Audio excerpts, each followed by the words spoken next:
5, 4, 3, 2, 1. Assalamualaikum. Selamat datang di channel Muhammad Imam Swiji.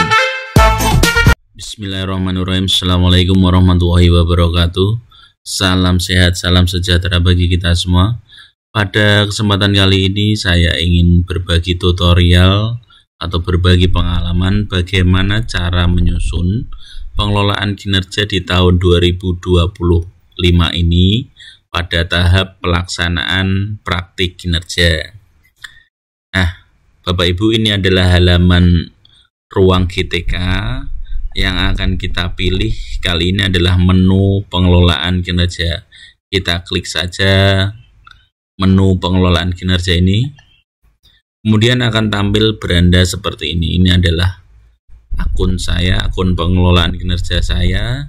Jadi di sini saya akan mempraktikkan bagaimana menyusun pengelolaan kinerja pada tahap pelaksanaan menggunakan akun saya sendiri. Di sini sebetulnya ada menu guru sebagai pegawai, kemudian ada kepala sekolah sebagai pegawai dan sebagai pejabat penilai kinerja. Mungkin ini tidak sama dengan milik teman-teman guru kebanyakan, karena di sini saya diberi tugas tambahan sebagai PLT kepala sekolah di SD saya. Baik, kali ini kita akan fokus pada ini, guru sebagai pegawai. Kita klik saja guru sebagai pegawai. Nah, kemudian Bapak Ibu, ini adalah menunya. Kita lihat di sini masih 0%. Kemudian untuk praktik kinerja periodenya adalah Januari sampai dengan Desember 2025. Ini sedikit berbeda dengan pengelolaan kinerja di tahun kemarin, karena di tahun 2024 kemarin kita melaksanakan 2 kali periode, yaitu Januari sampai dengan Juni serta Juli sampai dengan Desember. Nah, di tahun ini kita diberi keringanan hanya 1 kali saja, 1 periode saja, yaitu Januari sampai Desember 2025. Kita klik saja cek praktik kinerja. Nah, di sini Bapak Ibu, indikator yang saya pilih adalah penerapan disiplin positif. Kita lihat di sini ada gembok yang terbuka, artinya kita bisa memulai mengisi dokumen ini. Kemudian ini masih tertutup, dan seterusnya. Ini sama dengan pengelolaan kinerja di tahun kemarin. Di sini kita lihat bagian 1, pelaksanaan observasi, pemantauan kinerja, isi dokumen persiapan, diskusi dengan atasan untuk mengisi target perilaku, upaya mempelajari dan jadwal. Nah, Bapak Ibu bisa mengisi ini dengan cara berdiskusi dengan atasan Bapak Ibu, yaitu dengan kepala sekolah. Nah, kita langsung klik saja isi dokumen. Kemudian di sini kita lihat untuk formulir diskusi persiapan berdasarkan perencanaan Anda, yaitu indikator yang dipilih adalah penerapan disiplin positif. Kemudian ke bawah, apa perilaku spesifik yang ingin Anda pelajari dan tampilkan pada observasi praktik kinerja. Di sini target perilakunya ada 3. Kita bisa memilih 1, bisa memilih 2, bisa memilih 3. Nah, ini bebas. Ini yang bisa menakar kemampuan kita adalah kita sendiri. Ini juga tidak akan mempengaruhi nilai. Misalnya kita memilih 3, tetapi ternyata dari 3 target ini kita tidak bisa mencapai ketiga-tiganya, maka ini tentu saja akan memberatkan kita. Berbeda dengan misalnya kita hanya memilih 1 target perilaku, kemudian kita bisa melaksanakan secara maksimal, maka ini jauh lebih baik daripada ketika kita harus memilih 3 seperti tadi. Jadi ini sesuaikan saja dengan kemampuan Bapak Ibu. Misalnya saya memilih di sini adalah guru melakukan penguatan positif terhadap perilaku yang sesuai atau mendukung kesepakatan kelas. Kita checklist di sini. Nah, apa saja upaya yang akan Anda lakukan untuk mempelajari target perilaku? Nah, di sini kita lihat ini ada cek rubrik observasi yang tulisan berwarna biru ini, kita klik saja. Kita ingat-ingat bahwa target perilakunya adalah guru melakukan penguatan positif. Kita klik. Nah, di sini Bapak Ibu ada target perilaku. Dari ketiga target ini juga ada perilaku yang dianjurkan serta perilaku yang dihindari.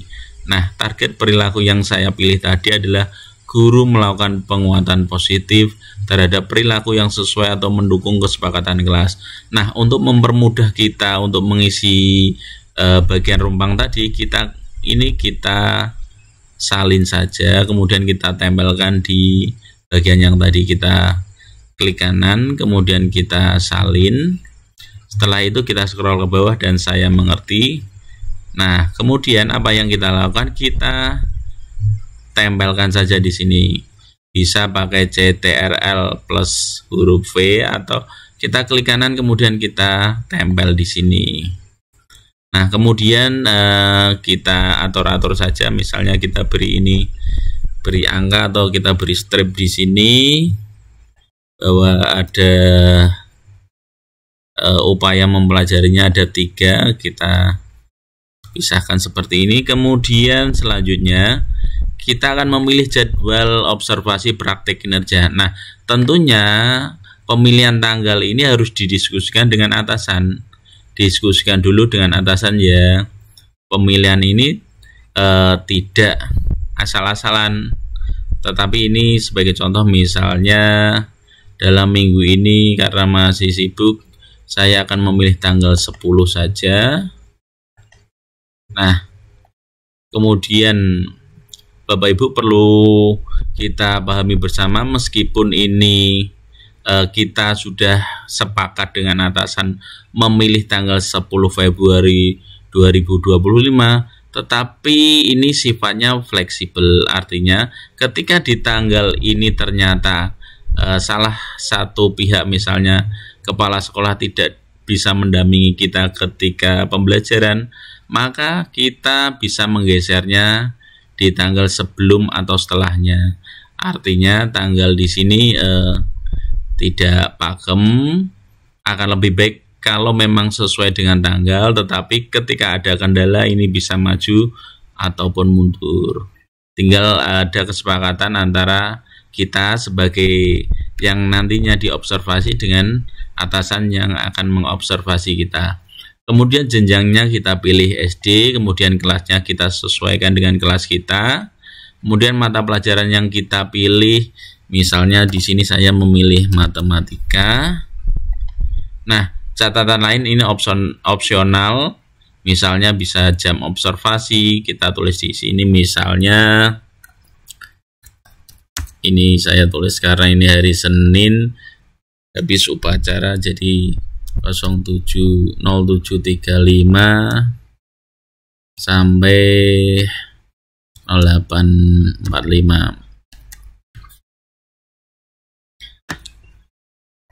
Kemudian kita akan mengunggah dokumen. Ini juga sifatnya opsional. Kenapa kita harus mengunggah dokumen di sini?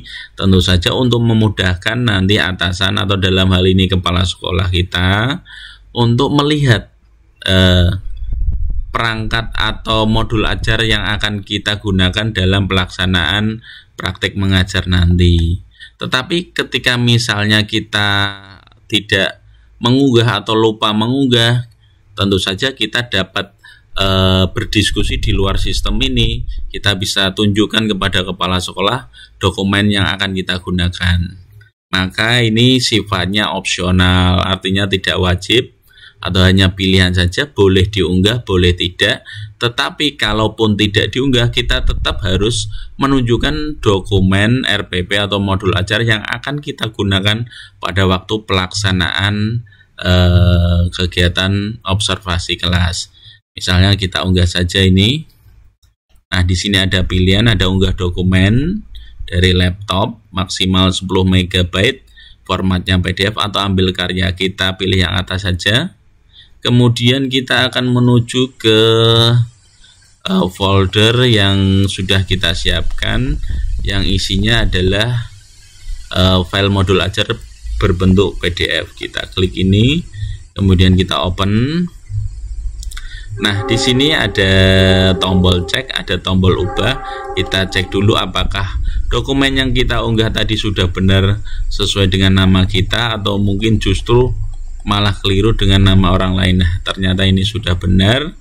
Kemudian kalau memang dirasa sudah benar, kita bisa klik tanda silang di sini.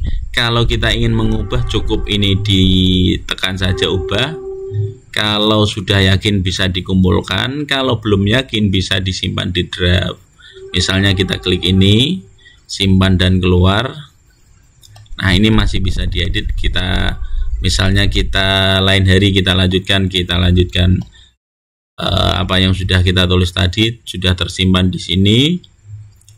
Nah, kalau dirasa tidak ada perubahan lagi, kita bisa klik kumpulkan. Saya mengerti bahwa isi dokumen dapat diubah selama belum dinilai. Kita checklist di sini dan kemudian kita kumpulkan. Nah, seperti ini. Ini ada tombol di sini, ada tulisan ubah target perilaku. Kita sewaktu-waktu bisa mengubahnya selama belum dinilai seperti ini. Kita lihat kembali, mungkin ada sesuatu yang masih ragu, kita bisa ubah. Kalau tidak ada, kita klik lagi kumpulkan, kita checklist dan kita kumpulkan. Nah, selanjutnya nanti ada pemantauan kinerja di tanggal 10 Februari tahun 2025 ini sesuai dengan kesepakatan kita dengan atasan kita. Kita bisa mengeceknya di sini. Ya, ini adalah tanggalnya, jenjangnya, kelas dan modul ajarnya. Kemudian ya, ini kita hanya melihat saja, tidak ada yang kita kerjakan di bagian ini. Kemudian nanti langkah selanjutnya adalah kita memberitahukan kepada atasan kita atau pimpinan kita bahwa kita sudah menyusun atau merencanakan untuk pelaksanaan observasinya, biar nanti diperiksa di akun pengelolaan kerja milik pimpinan kita, yaitu Bapak Ibu Kepala Sekolah. Nah, seperti itu Bapak Ibu, cukup mudah, cukup simple seperti tagline dari pengelolaan kinerja tahun 2025 ini, yaitu mudah, bermakna, dan bermutu untuk semua. Mungkin itu video yang dapat saya bagikan kali ini. Mudah-mudahan bermanfaat. Kurang lebihnya saya mohon maaf. Nanti kita akan lanjutkan di video-video selanjutnya terkait dengan pengelolaan kinerja. Terima kasih atas perhatiannya. Assalamualaikum warahmatullahi wabarakatuh.